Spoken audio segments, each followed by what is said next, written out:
Comrades, you were told that this organization is dying and it's a useless organization. And it only took Donald Trump to remind all of you that this is not a small organization. It was Donald Trump who said to Cyril Ramaphosa, you can't say this is a small organization because it is the only organization in South Africa that filled up FNB Stadium. And he said he never saw an empty seat. There were 100,000 people and more at the FNB Stadium. Why would you say yourself, as a fighter and a ground force, that your organization is a dying organization when the White House says this is the biggest organization in Africa and in South Africa?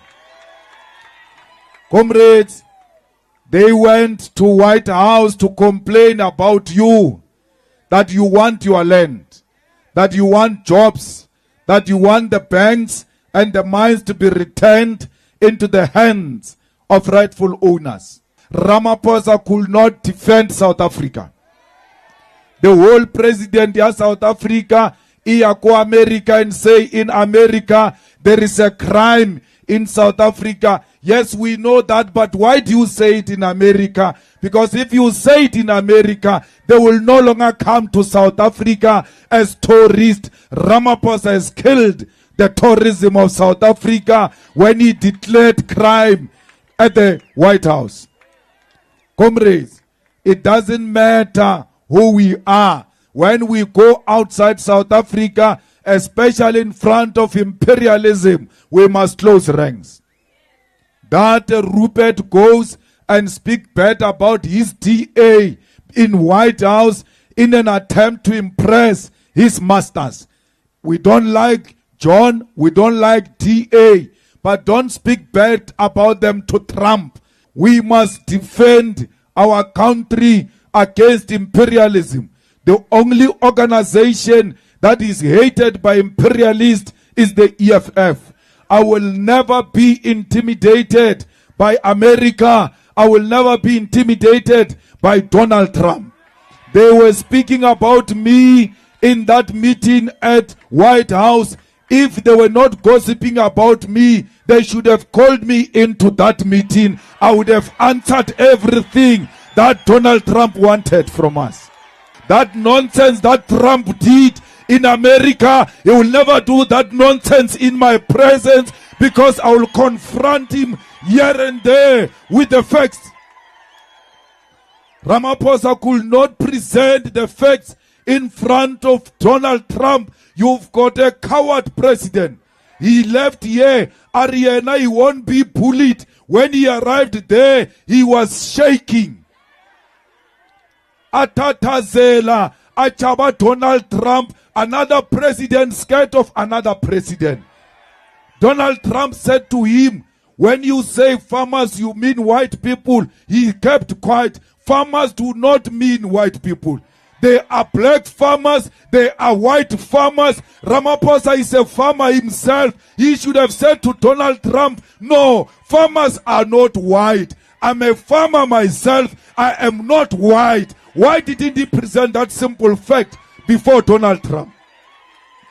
Why didn't he say, there are so many people killed in South Africa, and majority of them are blacks.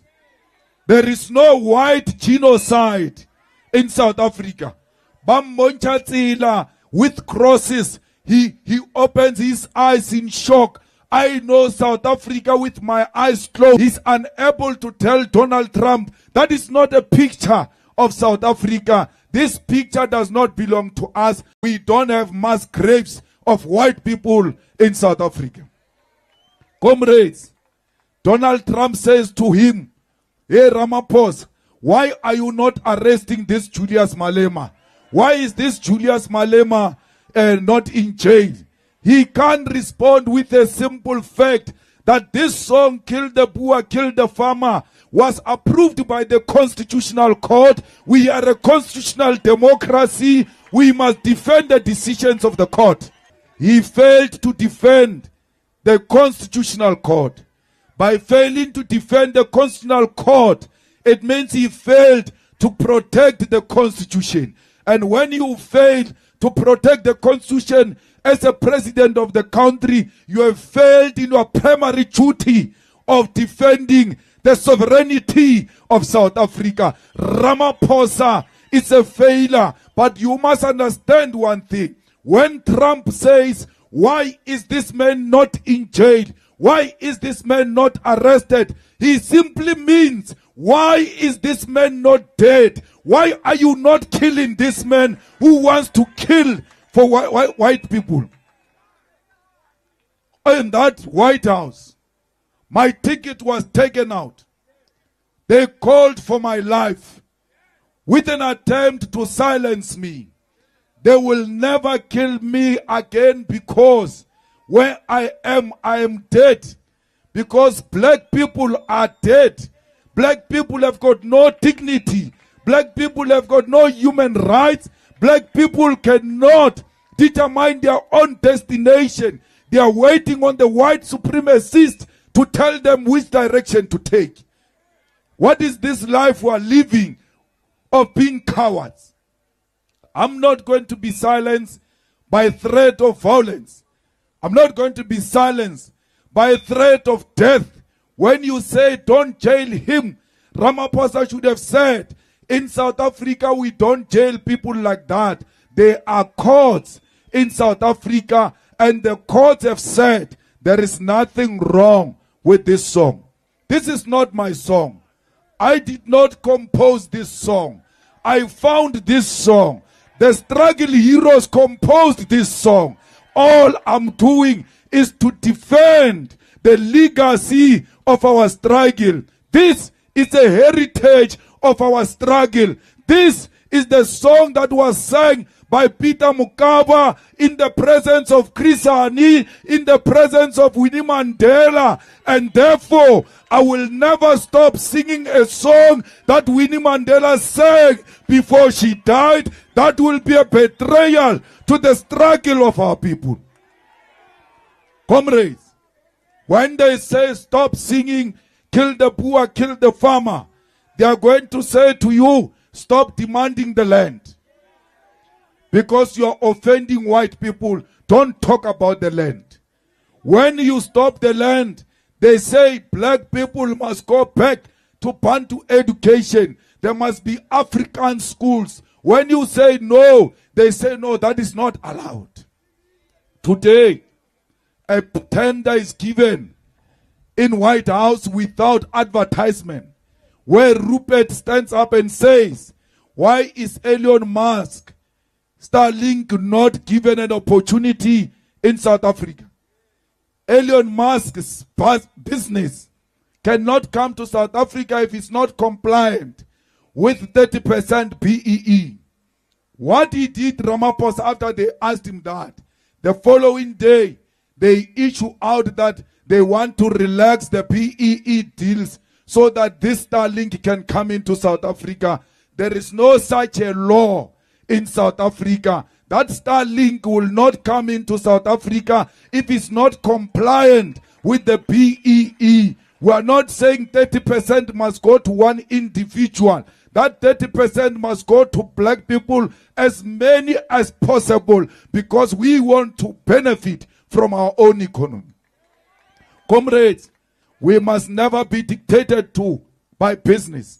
I long told you, South Africa, that we are captured by Ruperts, that our country is run by Ruperts. How can a minister of international relations sit in a meeting? Oh, Nata Malema. Marano is a good boy. Is a what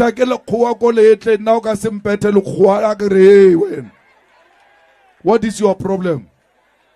The whole Minister of International Relations goes and sits in a meeting that deals with international issues outside the country and never uttered a word. But businessmen, the golf players are speaking, but you, the politician, who's supposed to speak on those matters, you are quiet. Why do you still want to earn a salary after being quiet? Why can't we give this salary to those white people? Because they are the ones who are speaking there. All white people who were in that house from South Africa, all of them spoke. All of them, including John Steenhuisen. What gave them the ticket to speak on behalf of our country? It was their color. Only the color of their skin is the one that gave them permission to speak at the White House. Lamula was there. Kumbuzo was even worse.